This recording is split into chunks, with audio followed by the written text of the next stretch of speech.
E agora vamos falar de mais um item da Sprint 100 a respeito das widgets. O que são as widgets? É quando você coloca qualquer nova configuração no seu dashboard. Por exemplo, a gente tem a widget aqui bem legal, que é a de Query Tile.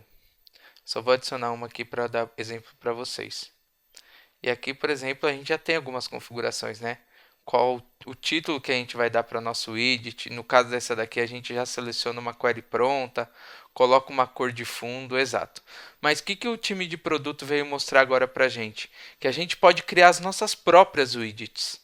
E além de poder criar, a gente pode criar nossos padrões de configuração.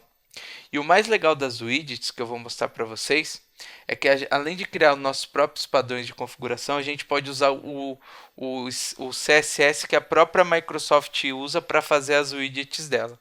Então, para vocês entenderem basicamente como funciona todo esse trabalho, a Microsoft disponibilizou esse item aqui, que é como você desenvolve widgets, né, como se fosse um SDK. E aqui eu vou dar uma passada nessa documentação para vocês entenderem.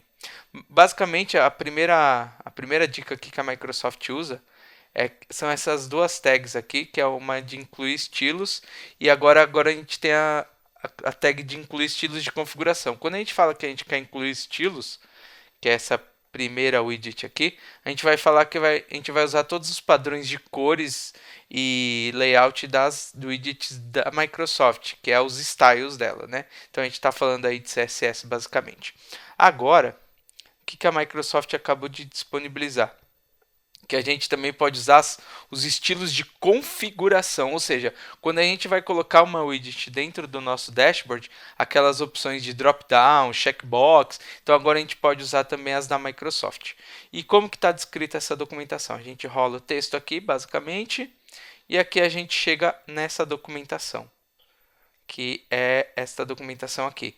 Então, se a gente quiser usar na nossa configuração um text box simples, um checkbox, um radio button, um drop down, um multiline, aqui a gente tem como que a gente faz basicamente essas configurações.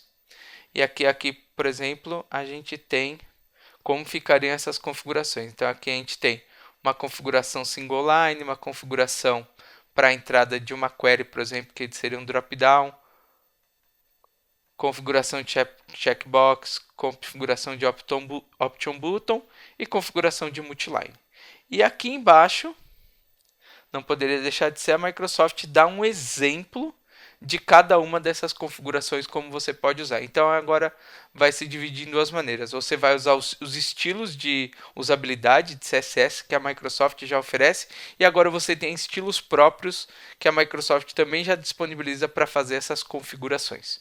Então vale a pena estudar bastante essa parte de widget para você desenvolver as suas próprias e de repente quando essa widget já tiver num grau legal assim que você acha que pode compartilhar, você pode colocar essa sua widget open source no marketplace.